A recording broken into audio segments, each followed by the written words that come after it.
விசேஷ புஸ்தகம் முதலாம் அதிகாரத்தில் 18வது வசனத்தை எடுத்து வாசிக்கலாம். வெளிப்படுத்தின விசேஷம் முதலாம் அதிகாரம் 18வது வசனம். மரித்தே ஆனாலும் இதோ சதா காலங்களிலும் உயிரோடு இருக்கிறேன். ஆமென். நான் மரணத்திற்கும் பாதாளத்திற்கும் உரிய திறவுகளை உடையவராயிருக்கிறேன். ஆண்டவராகிய இயேசு கிறிஸ்து யோவானுக்கு தான் சொன்ன தரிசனத்திலே, நான் மரித்தேன் ஆனாலும் உயிர்த்தெழுந்தேன் என்று. மரித்தவர்கள் யாரும் உயிர்த்தெழ முடியாது என்பது முடியாத காரியம். ஆனால் ஆண்டவராகிய இயேசு கிறிஸ்து நிச்சயமாகவே இருக்கின்றவர், என்றென்றைக்கும் ஜீவனுள்ளவர். அவர் எப்படி மரிக்க முடியும் என்றால், அவர் தான் மரிக்க வேண்டும் என்பதற்காகவே மனிதனாகவே பூமியிலே வந்து அவதரித்தார். இதனால் அவர் தேவன் என்பது நமக்கு நிரூபணமாகிறது.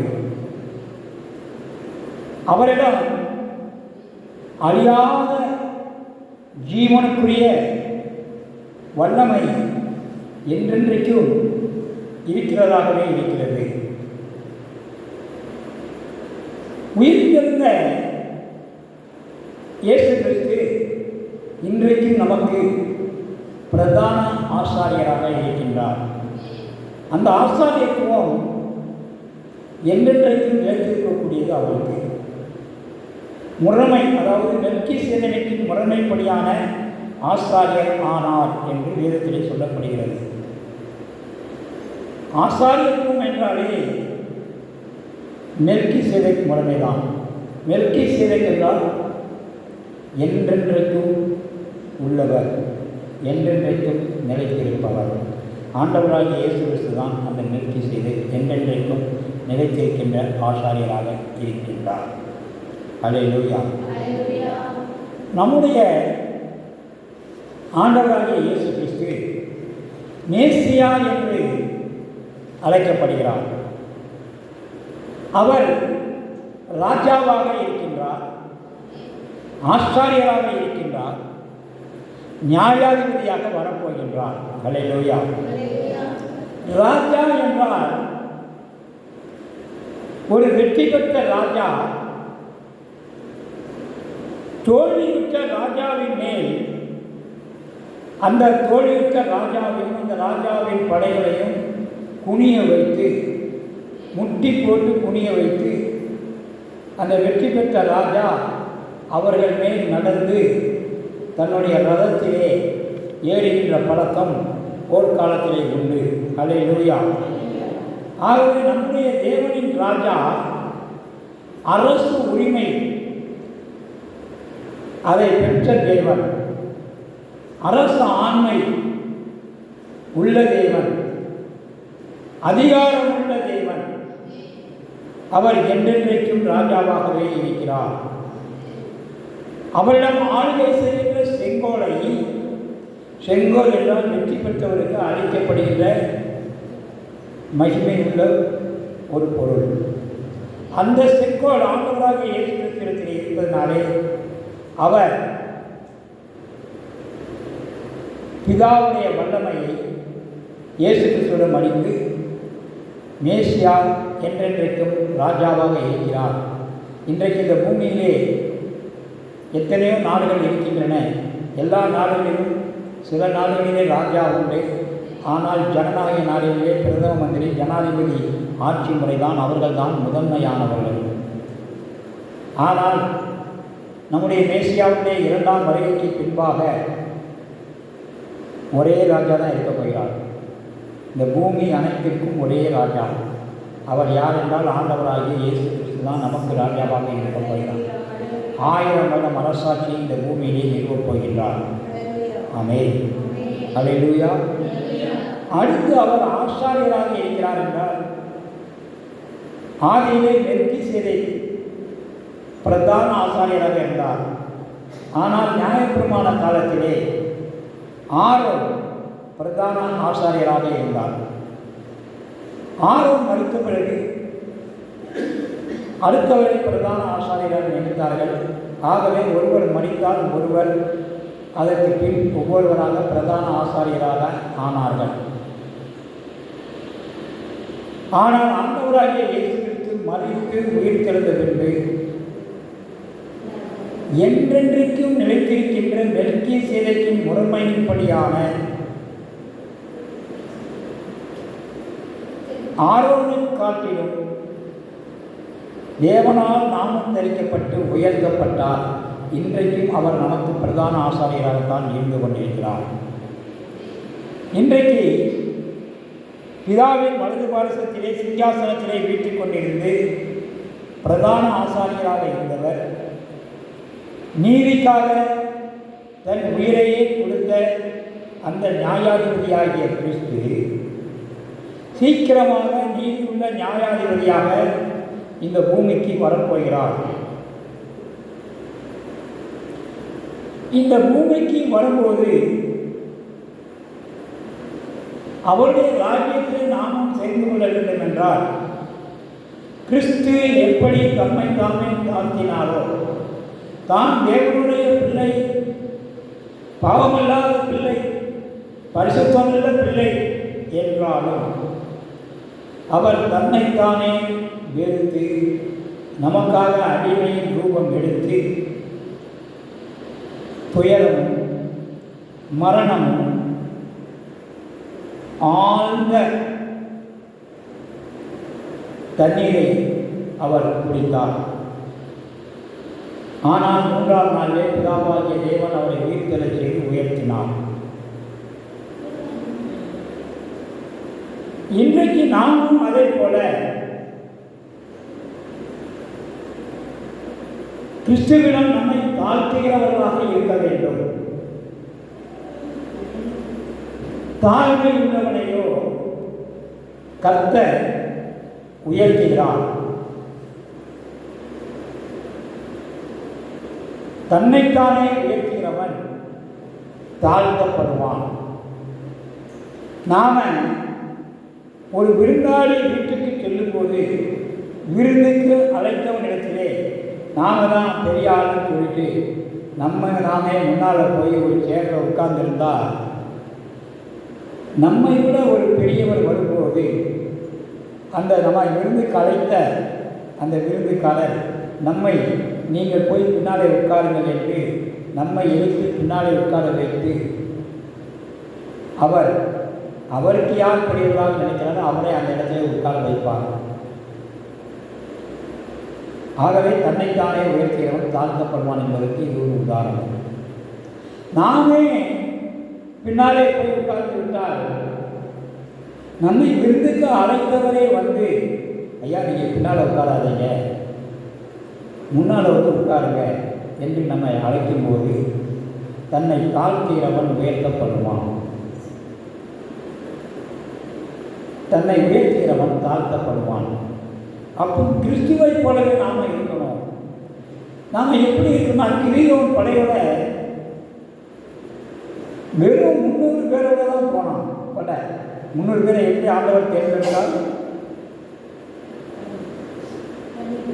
ஆரோத்து நதியில் நாயை போல நைட்டு குடிக்கொண்டு 300 பேரை தேர்ந்தெடுத்தார். இன்னைக்கு நாமளும் தேவனுடைய சமூகத்திலே அவருக்கு தாழ்மையாக இருக்கும் பட்சத்திலே அந்த 300 பேரிலே ஒருவராக நாமும் இருப்போம். அதுக்காக 300 பேரை மிஸ் பண்ணிடாதீங்க. எத்தனையோ கோடி பேர் பரலோகத்துக்கு வர போகிறாங்க. எண்ண முடியாத திரள் ஜனங்கள் பரலோகத்தில் இருக்குன்னு யோவான் கண்ட தரிசனத்திலே ஆண்டவர் சொல்லியிருக்கிறார். ஆகவே கர்த்தர் 3 விதமான காரியமாக இருக்கிறார். ஒன்று ராஜாவாக இருக்கிறார், இன்னொன்று பிரதான ஆசாரியராக இருக்கிறார், இன்னொன்று நியாயாதிபதியாக இருக்கிறார். அந்த நியாயாதிபதியாக இருக்கும்போது அவர் யார் மரணத்தை கொடுக்க வேண்டும், யாரை வாழ வைக்க வேண்டும் என்பதை அவர்தான் முடிவு செய்யணும். அந்த நீதியுள்ள நியாயாதிபதி அவர்தான். அவர் மரித்தோரில் எழுந்த கிறிஸ்து இனி மரிப்பதில்லை என்று நாம் அறிந்திருக்கிறோம். ஏற்கனவே ஒரு முறை மரித்து அவர் உயிர்த்தெழுந்து விட்டதினாலே இரண்டாம் மரணம் அவரை ஆட்கொள்வதில்லை. அவர் பாவத்திற்கென்று, அவருடைய பாவத்திற்கில்லை, உலகத்தினுடைய பாவத்திற்கென்று ஒரு தரம் மரித்தார். அதாவது எல்லா மனிதர்களின் பாவத்திற்காக அவர் மரித்தார்.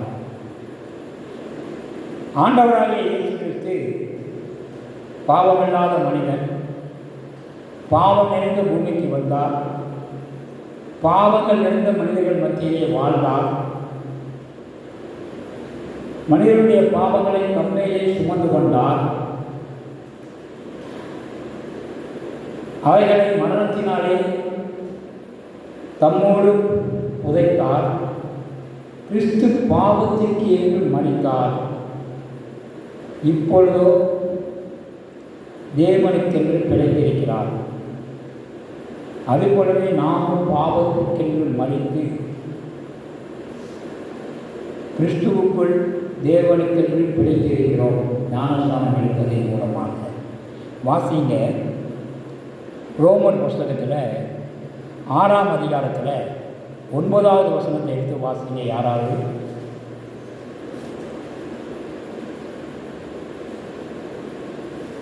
சீக்கிரமாக. ரோமரில் 6:9 மரித்தோரிலிருந்து எழுந்த கிறிஸ்து இனி மரிப்பதில்லை என்றும் அறிந்திருக்கிறோம். மரணம் இனி அவரை ஆண்டு கொள்வதில்லை. அல்லேலூயா.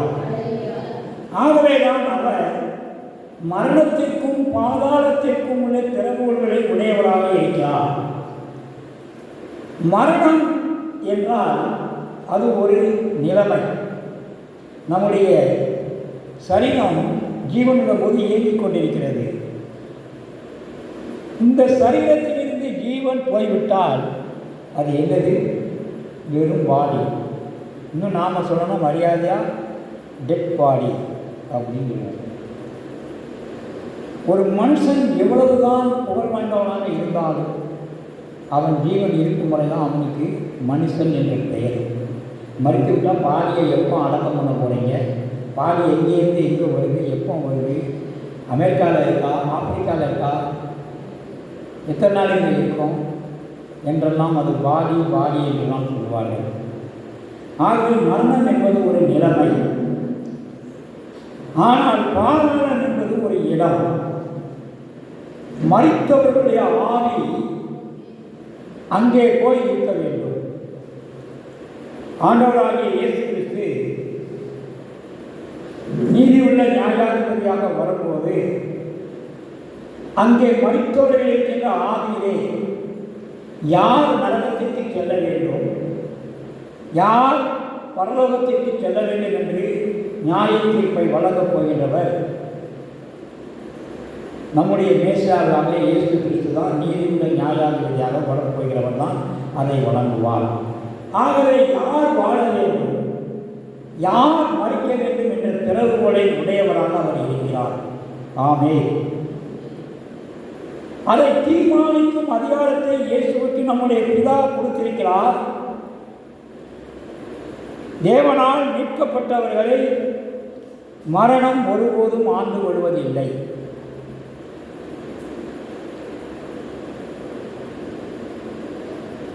தேவனால் மீட்கப்பட்டவர்கள் என்றால்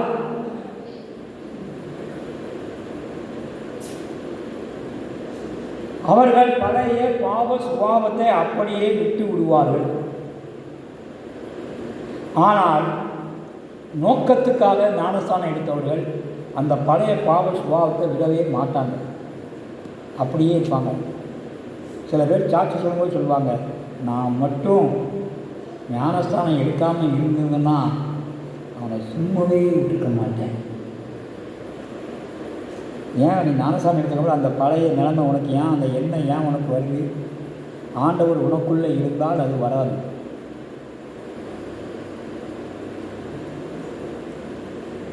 சில பேர் இன்னும் சாட்சிகளை பார்த்தீங்கன்னா பயங்கரமாக இருக்கும்.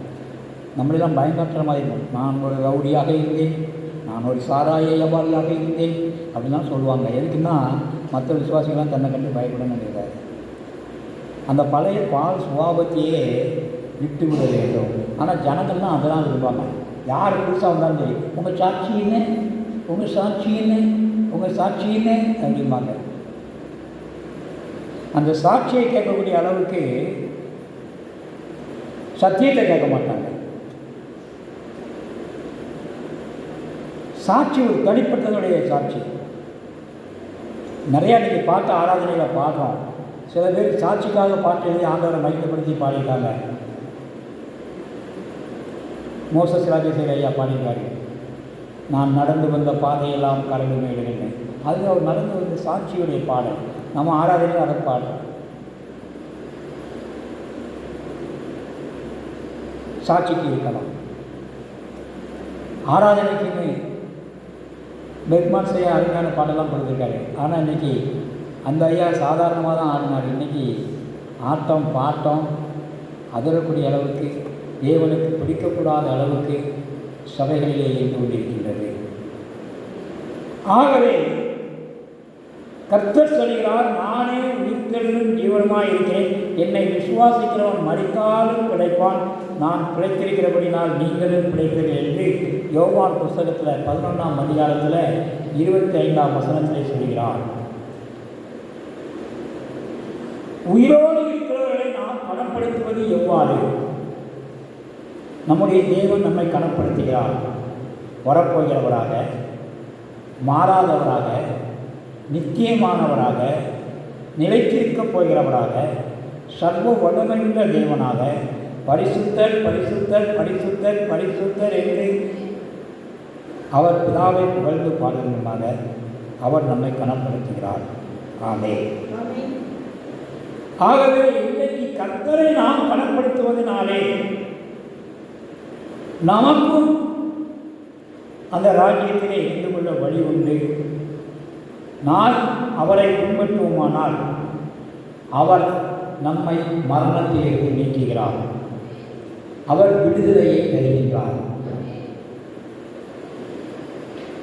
சங்கீத புஸ்தகத்தில் 68ஆம் அதிகாரத்தில் 20வது வசனத்தை எடுத்து வாசிக்கிறோம். சங்கீத புஸ்தகம் 68ஆம் அதிகாரத்தில் 20வது வசனம், நம்முடைய தேவன் ரட்சிப்பை அருளும் தேவனாயிருக்கிறார், நித்திய ஜீவனை தருகின்ற தேவனாயிருக்கிறார், நம்மை வாழ வைக்க அழைக்கின்ற தேவனாயிருக்கிறார். ஆண்டவராகிய கர்த்தரால் மரணத்திற்கு நீங்கும் வழிகள் உண்டு. கர்த்தருடைய கிருபை நம்மோடு கூட இருக்கும்போது நமக்கு மரணத்திற்கு நீங்கும் வல்லமை உண்டு. கர்த்தர் நம்மை இப்படியாக நம்மை தெரிந்து கொண்டு மீட்டிருக்கிறார். கர்த்தர் அவரை நம்முடைய கரத்திலே வைத்திருக்கிறார். அவருடைய கரத்திலே நம்ம வைத்திருக்கிறார்னா அவர் நம்ம கரத்திலிருந்து, அவருடைய கரத்திலிருந்து நாம் அவர் வெளியே விட மாட்டார். ஆனால் நம்ம துணி குயிச்சு வெளியே வந்தால் என்ன செய்ய முடியும்? நான் இருக்க மாட்டேன் அப்படின்னு சொல்லி வெளியே வந்தால் நம்ம நினைக்க முடியும். அப்படித்தான் இன்றைக்கு நாம் இருக்கிறோம். அவர்களுக்கு விடுதலை என்பது இல்லை. இந்த நாள், இந்த ஜெபத்திலே, இந்த வருடத்தின் கடைசி நாளிலே நாம் நின்றிருக்கிறோம். இதுவரை நாம் எப்படி இருந்தாலும் இன்றைக்கு நாம் மனத்திலிருந்து தேவனத்திலே நம்முடைய பாவங்களை அறிக்கையிட்டு சுத்திகரிக்க கர்த்தருடைய சமூகத்தில் எல்லாரும் மன்றாடுகிறோம். ஏனென்றால் அவர்தான் மரணத்திற்கும் பாதாளத்திற்கும் திறவுகோல்களை உடையவர். நம்மை பரலோகத்துக்கு அனுப்ப வேண்டுமா, நரகத்துக்கு அனுப்ப வேண்டுமா என்ற திறவுகோல் அவரிடத்தில்தான் இருக்கிறது. அது சாத்தான் தீர்ப்பு. என்னைக்கு அவர் 3 நாள் பாதாளத்துக்கு சென்று மரணத்தை வென்று பாதாளத்தை ஜெயித்து அவர் வந்த நாள் என்று மரணத்தின் திறவுகோல் அவருக்கு இருக்குது. ஆகவே அவருடைய வருகையை நாம் விடுதலை பெற வேண்டும் என்றால் தேவன் தன்னைத்தானே வெறுத்து அடிமை ரூபெடுத்து தன்னை தாழ்த்தினது போல தேவ சமூகத்தில் நம்மை தாழ்த்த இன்றைக்கு அர்ப்பணிப்போம். எல்லாரும் எழுதி நிற்போம் தேவனுடைய சமூகத்திலே. அதை